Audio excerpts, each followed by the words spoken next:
So now that we're doing the final push to the 2025 OHL playoffs, there have been some races that have been quite fascinating around the Ontario Hockey League, especially in the Eastern Conference. And we kind of figured this would happen after seeing teams like Kingston and Sudbury add at the OHL trade deadline. We knew that the Eastern Conference was going to be quite the battle right down to the finish.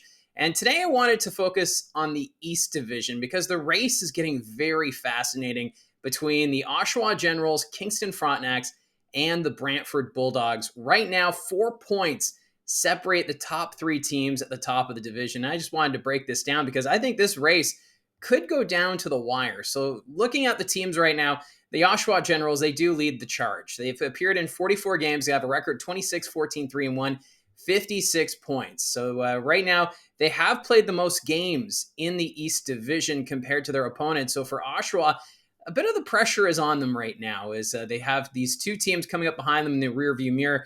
The Kingston Frontenacs right behind them by 3 points. And remember, Kingston adding some experience at the trade deadline with Joey Willis, Ethan Hay, Will Bishop from Saginaw, and then Charlie Schenkel, who's looked pretty good since coming over from the Sioux Greyhounds. The Kingston Frontenacs have played the fewest games right now in the East Division, 41 games, a record of 23, 11, 5, and 2, 53 points. And I think right now what we're seeing from the Kingston Frontenacs is this is a team generating chemistry and could go on a bit of a run. In my power rankings, I had them third overall in the Ontario Hockey League going into this week. And also when you look at the goals for and goals against, yeah, Oshawa has the edge with 173 goals for to Kingston's 172. But Kingston's given up 141 goals, which is the fewest in the East Division. You compare that to Oshawa, they've given up 151 goals, similar to Brantford. And Brantford, they do have the fewest goals for out of the three teams with 164. And looking at the Bulldogs' run, 43 games so far, 24, 15, and 4 is the record, 52 points. So they're 4 points back of Oshawa with one game in hand, where it's Kingston, of course, 3 games in hand on the Oshawa Generals. So when you look at the games in hand, yes, the edge right now seems to favor the Kingston Frontenacs, but you have to win those games. And when you look at the divisional records, I think that's also important to look at. I was able to break it down, their records so far against each opponent. Let's go alphabetical. We'll start with the Brantford Bulldogs here. They have a record of 5-2 against the Oshawa Generals. So they've had Oshawa's number this year. When it comes to their matchups against the Kingston Frontenacs, Brantford also has the edge with a 3-1 record. We have to pay attention to Peterborough and Ottawa as well, because those are two teams, they both could miss the playoffs. And these teams trying to get those points, which would help them in the final run. And for Brantford, they have a combined record of 6-0 against the Petes and the 67. So not too bad. When you look at Brantford's numbers, you almost want to give the Bulldogs the advantage in the East Division. For the Kingston Frontenacs, they've had some struggles this year against teams in their own division. For their record against Brantford, it's 1-2-1. Against the Oshawa Generals, 2-5. And some of those games have been pretty lopsided in favor of Oshawa. And then their record against the Petes and the 67s, 7-1-1. So, yes, they still have quite the winning record against those two bottom teams in the East Division, but they have 2 losses compared to what the Brantford Bulldogs have. As for the Oshawa Generals, remember, they're the team right now sitting top spot in the East Division. They've kind of struggled this year against Brantford, a record of 2-3-1-1, and they just had 2 losses this past weekend to Brantford, 1 game in overtime and 1 in regulation. And that's kind of what got me thinking about this video, because the Brantford Bulldogs rocketing right now up the Eastern Conference standings and challenging right now Oshawa. Against Kingston, though, Oshawa has had their number, 5-2 is their record. And then when you look at the record against the Petes and the 67s, they've been in cruise control. 8-0-2 is their record. So all three teams have done well against Peterborough and Ottawa. But what's interesting is when you look at, okay, how does it shape up for the rest of the regular season for these three teams? Starting off with Brantford, they may be at a disadvantage here. They only have 1 more game left against the Oshawa Generals. Against Kingston, they have 2 games remaining. So those are important games when you're trying to catch the teams in front of you. So the Brantford Bulldogs, a bit of a disadvantage in that regards. But against the Peterborough Petes, 2 games remaining, and they also have 2 games remaining against Ottawa. And what we've already seen is Brantford has had quite the run this year against those two teams. So there's a possible 8 points to add to their record before the playoffs arrive in March.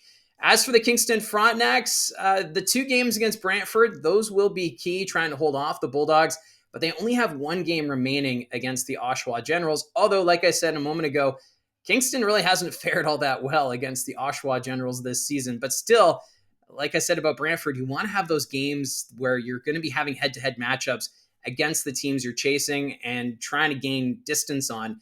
And for Kingston being in the middle, those Brantford games are going to be important, but only 1 game against Oshawa with, of course, 3 games in hand.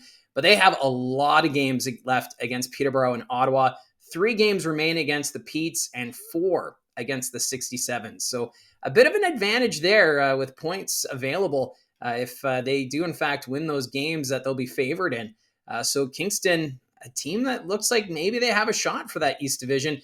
And finally, the Oshawa Generals.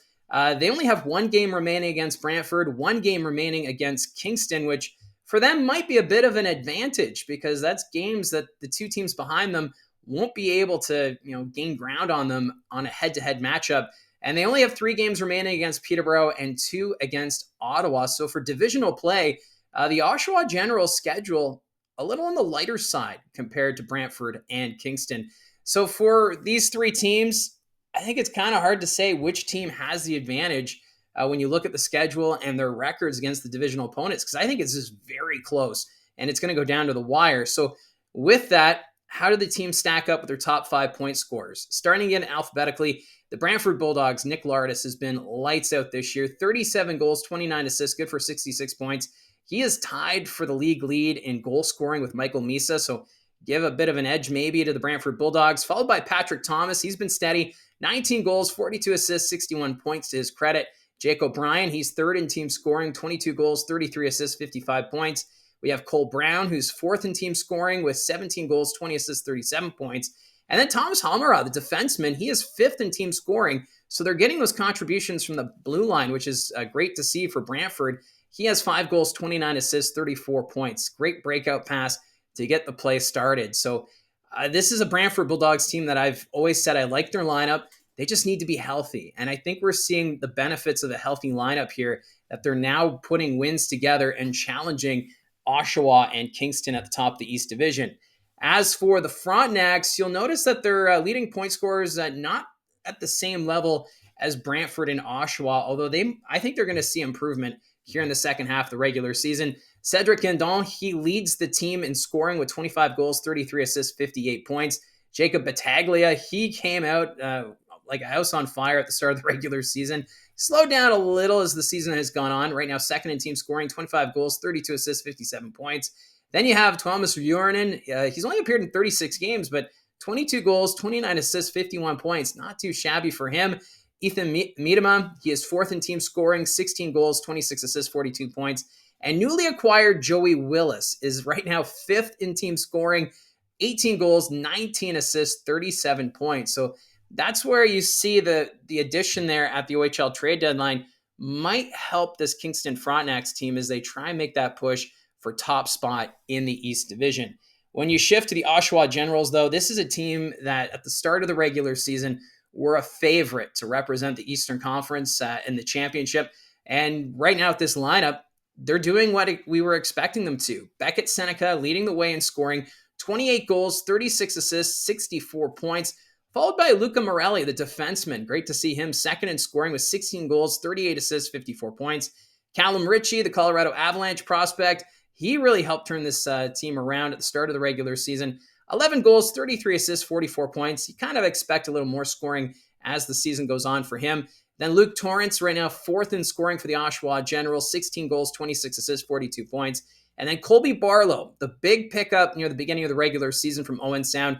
He's right now 5th in team scoring with 22 goals, 17 assists, 39 points. And I expect Colby Barlow will probably pick up his scoring abilities as we get closer to the postseason. So it's hard to say which team has the advantage in the East Division. It's very close.